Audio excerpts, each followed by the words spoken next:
Halo, selamat malam semua sahabat. Malam, sudah malam. Memang untuk waktu Indonesia Timur malam ini, jadi I have to say good evening. Dan malam hari ini saya Bung Olpi berada di ruangan kerja Wakil Ketua DPRD Kabupaten Timur Tengah Selatan di malam hari ini. Dan kita sapa-sapa sama malam apa? Malam Bung Olpi. Thanks for your visit. Oh, visit here. I'm coming to visit you, right? I mean, dan di malam hari ini saya Bung Olpi bersama dengan Bapak Wakil Ketua DPRD Kabupaten Timur Tengah Selatan, dan bisa saya kenal hanya dengan Bapak Soru. Mohon izin, nama lengkapnya Pak? Ya, nama lengkap saya Yusuf Nikola Soru. Yusuf. Itu yang tertulis di akte kelahiran dengan ijazah. Yusuf, iya. Berarti Anda menurut cerita Alkitab juga adalah seorang nabi, kira-kira. Ya, kira-kira. Oke, sahabat, di malam hari ini saya berada bersama dengan beliau dan saya sangat termotivasi karena di umur yang sekarang, umur berapa Pak? 38 tahun. 38 tahun sudah menjadi orang yang mampu berkontribusi dan mampu hadir dan menunjukkan bahwa apapun kehidupan kita harus terus berjuang, begitu Bapak. Luar biasa. Baik sahabat, dan di malam hari ini saya bersama dengan beliau akan sedikit bercerita tentang motivasi, bagaimana kita mengejar mimpi kita dengan baik, bagaimana kita mengejar cita-cita kita dengan baik, dan ada yang apa yang ada dalam otak ketong, begitu ya. Ya, kira-kira menurut Bapak di malam hari ini, sebelum kita lanjut, Bapak sudah berkeluarga Bapak ya? Ya, sudah berkeluarga. Punya satu istri dan satu anak. Satu anak. Masih satu-satu semua. Satu-satu. Tambah dan Bapak tiga. Oke sahabat, dan di umur yang sangat muda ini beliau sudah menjadi anggota DPR dan menjadi wakil ketua DPRD Kabupaten Timur Tengah Selatan. Ya. Dan mohon izin, pernahkah ada mimpi menjadi wakil ketua DPRD Kabupaten Timur Tengah Selatan? Soal mimpi itu sama sekali tidak terlintas karena saya seorang anak yang kira-kira dari kampung yang kurang beruntung ya. Secara ekonomi orang tua kurang bagus, bahkan sekolah dari kelas 1 sampai kelas 6 SD saja itu masih kaki kosong ke sekolah, belum pakai sendal itu, belum pakai sendal. Iya. Sendal sebelum apalagi sepatu. Ya, apalagi pikir mau jadi anggota DPR tuh kan tidak mungkin itu. Terus seperti apa sampai berada di sini, Pak? Jadi kehidupan terus berlanjut. Setelah tamat SD, saya sekolah SMP di SMP Negeri 1 Molo Selatan. Itu di Tosene. SMP-nya juga di kampung lagi. Di kampung lagi. Ya, jadi di masa SMP itu juga kami belum diwajibkan harus pakai sepatu. Ya, kan kira-kira karena keluarganya pas-pasan jadi hidup kita begitu. Kemudian saya masuk SMA 1, SMA 1 SOE. Setelah tamat, saya mulai keluar daerah untuk kuliah. Jadi akhirnya saya dapat wisuda D3 pariwisata dan S1-nya ekonomi. Jadi dua-duanya urusan ekonomi semua. Ekonomi. Kira-kira begitu. Ekonomi penting ya Pak? Penting. Masak harus hitung berapa gelas. Ya, harus. Iya, jalan harus hitung berapa menit. Iya. Sampai di tempat tujuan. Dan sampai dengan saat ini. Keren sahabat dan luar biasa. Untuk itu sahabat, kita ingin tahu ketika beliau terjun langsung di dalam sebuah organisasi. Ya.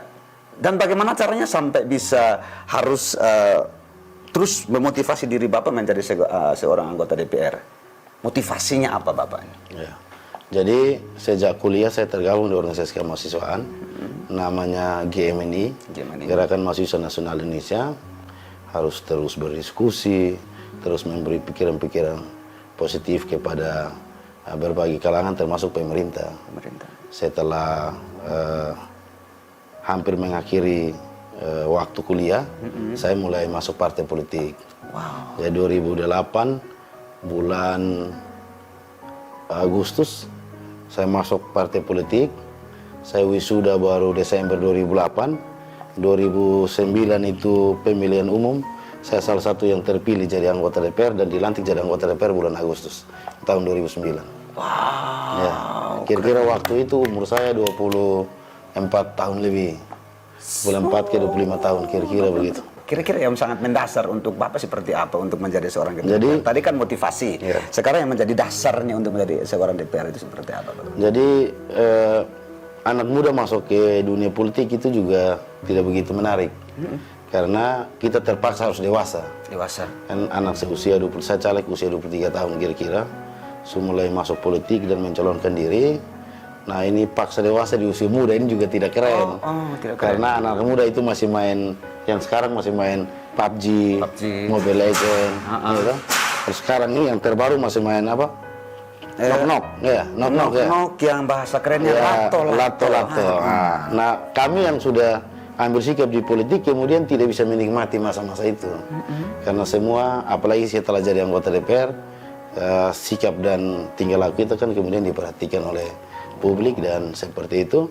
Hanya memang di samping merasa tidak enak itu, tapi memang saya ketika keluar dari kampung, akhirnya beberapa tahun kembali lagi ke kampung, saya melihat kampung saya kok tidak berubah.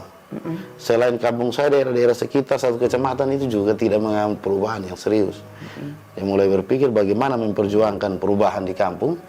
Nah, satu-satunya kesempatan untuk kita berjuang secara serius, yaitu masuk ke DPRD sebagai penyambung lidah dari rakyat. Saya pernah jadi tukang demo. Tapi kalau kita teriak di luar juga sama saja. Akhirnya ya keputusannya masuk ke DPRD, masuk ke politik mengantar saya ke DPRD untuk ikut mengambil keputusan dalam dan kebijakan di dalam lembaga DPRD untuk bangun kampung lebih baik. Berarti konsepnya Bapak bukan mau jadi penonton tapi menjadi pemain. Ya, jangan penonton mengaku diri pemain, harus pemain. Artinya di masa muda sekali, makanya dari gayanya Bapak saja sudah masih still young. I mean something else. You have using hat, I mean something jacket. Ya, semua hal yang terjadi bukan kan secara kebetulan. Menurut Bapak bagaimana? Ya, bagi saya sesuai kepercayaan agama kita, maka kita diajarkan bahkan sebelum kita lahir ke bumi itu ada yang sudah mengaturnya. Jadi menjadi anggota DPR, sekarang anggota DPR sekaligus merangkap pimpinan DPR, saya merasa bahwa selain perjuangan kemampuan saya pribadi, itu ada yang mengatur dan saya hanya melaksanakan rencana Tuhan dalam hidup saya sebagai anggota DPR yang baik, sebagai wakil ketua DPR yang baik, bagaimana menjadi sumber berkat bagi orang lain. Gitu, Bos. Wow, begitu Bos. Ya, saya Bos juga. Saya Bos juga. Tos, Bos. Karena masyarakat itu bosnya DPRD. Oh, begitu. Masyarakat itu bosnya DPRD. Alasannya kenapa, Pak? Sampai Ya karena kami kan perwakilan dari masyarakat. Gitu. Berarti sebenarnya saya bos, Pak ya? Pemegang kekuasaan tertinggi itu masih di masyarakat. Keren. Masih keren. seperti itu. Ini ide yang sangat brilian, Bapak. Iya. Kesuksesan seseorang itu pasti ada motivator. Ya. Motivator. Yang terpenting pasti orang tua. Ya. Kira-kira motivasi dari orang tua itu kira-kira seperti apa? Apa yang pernah masih ingat dalam benaknya Bapak? Saya